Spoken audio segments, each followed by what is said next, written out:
হজের ফজিলত সম্পর্কে নবী করিম সাল্লাল্লাহু আলাইহি সাল্লাম তিনি হাদিসে বলে দিয়েছেন,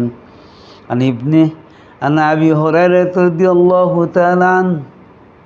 قال سمعت النبي صلى الله عليه وسلم من حج لله فلم يرفث ولم يفسق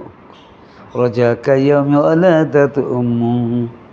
হযরত আবু হুরায়রা রাদিয়াল্লাহু তাআলা আনহু বলেন যে নবী করিম সাল্লাল্লাহু আলাইহি ওয়াসাল্লাম ইরশাদ করেছেন, যে ব্যক্তি আল্লাহ তাআলার সন্তুষ্টির উদ্দেশ্যে হজ করে এবং